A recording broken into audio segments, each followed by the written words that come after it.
येत्या 15 दिवसात आचारसंहिता लागणार। विधानसभा निवडणुकांच्या पार्श्वभूमीवर गिरीश महाजनांसह भरत गोगावलेंचा दावा। मवियासह महायुतीत जागावाटपावरून हालचाली सुरू। अजित पवार गट महायुतीत 70हून अधिक जागांवर दावा करणार। विद्यमान आमदारांपैकी कोणाचेही तिकीट कापले जाणार नाही। देवगिरीवरील बैठकीत हमी। मुंबईतील 36 जागांवर लवकर तोडगा काढण्यावर मवियाची खलबत। मुंबईतील 6 ते 7 जागांवर तिढा। मेरिटनुसार जागावाटपावर बैठकीत चर्चा झाल्याची माहिती। एक देश एक निवडणूक प्रस्तावाला मोदी सरकारची मान्यता। येत्या हिवाळी अधिवेशनात याबाबतच विधेयक सादर करणार। केंद्रीय मंत्री अश्विनी वैष्णव यांची माहिती। प्रगत महाराष्ट्रात भविष्यात महिलेला मुख्यमंत्रीपद मिळावं। रश्मी ठाकरे आणि सुप्रिया सुळे मुख्यमंत्री पदासाठी सक्षम।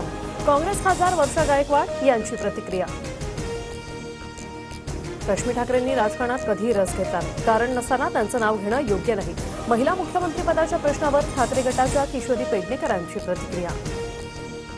मुख्यमंत्रीपदासाठी भाजपच्या मनातील चेहरा देवेंद्र फडणवीसच। बावनकुळेंकडून महाजनांच्या वक्तव्याचं समर्थन। केवळ महिला मुख्यमंत्री होऊन प्रश्न सुटणार नाही। अजितदादाच मुख्यमंत्री झाले पाहिजे। रुपाली चाकणकरांची मागणी।